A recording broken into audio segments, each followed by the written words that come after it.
Motion de protestation à Madame le ministre du Travail et de la Fonction publique. Depuis 2016, les conditions de vie et de travail des travailleurs béninois se sont progressivement dégradées et cela est favorisé par les lois antisociales votées. Les multiples taxes injustes et exorbitantes ont réduit drastiquement le pouvoir d'achat des travailleurs de tous les secteurs.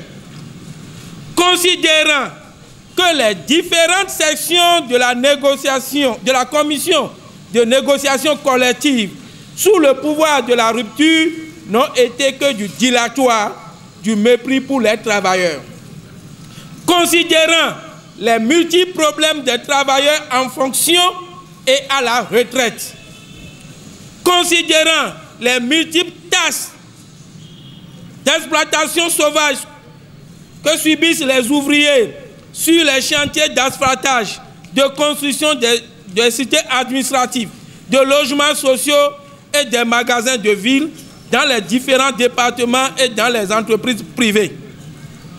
Considérant le non-respect du droit du travail par les patrons, la non-déclaration des ouvriers à la CNSS, non-versement des cotisations de ceux déclarés, le non-paiement des salaires à bonne date, le non-respect des mesures de sécurité et santé au travail, les licenciements abusifs, etc.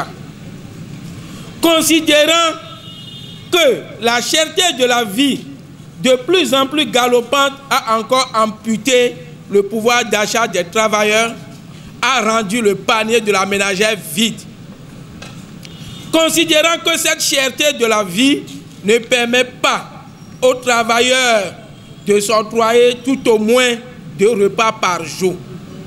Considérant le blocage du reversement des AME en ACDP, considérant le gel depuis 2016 des plans de formation et des concours professionnels dans l'administration publique, considérant le gel des formations professionnelles, notamment pour les enseignants ayant réuni les conditions de retour en formation, considérant l'état piteux de l'école, manque de mobilier, de salles de cours, de laboratoires et de bibliothèques, de manuels scolaires et d'enseignants qualifiés,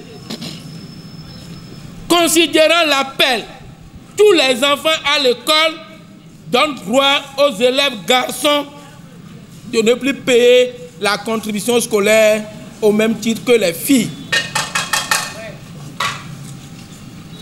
Nous, travailleurs, participant au sit-in de ce jour, jeudi 21 novembre 2024, au ministère du Travail et de la Fonction publique, dénonçons le silence coupable du gouvernement face à la cherté de la vie. La complicité du gouvernement avec les patrons des chantiers de construction et des unités de production contre les multiples cris de cœur des ouvriers.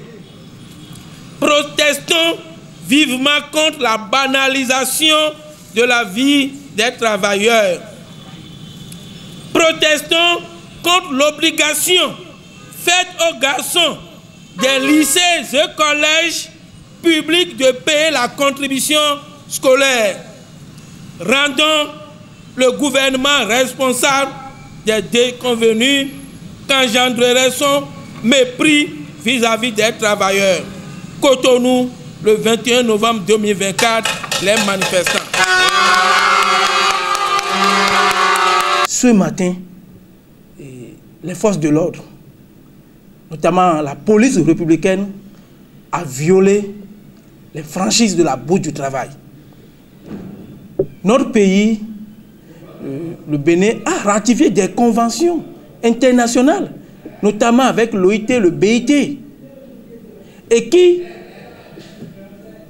sous ces conventions, protègent le travailleur et les lieux de regroupement des travailleurs, notamment la Bourse du travail.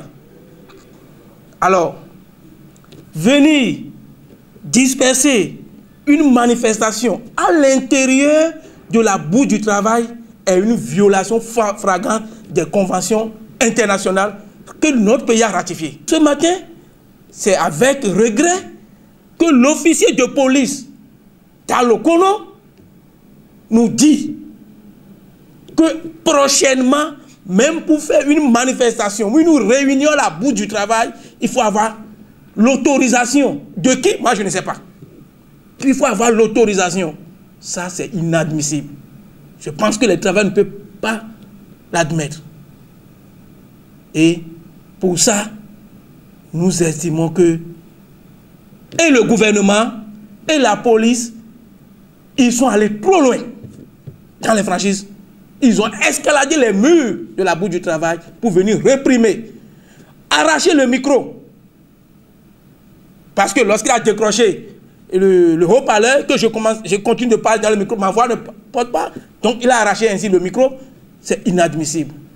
Voilà comment notre République piétine les conventions internationales ratifiées. Mais les travailleurs ne vont pas se taire. Nous allons dénoncer, protester pour dire plus jamais ça. Au Bénin de Kaba, de Bioguera, de Béanzin, ça ne se passera pas.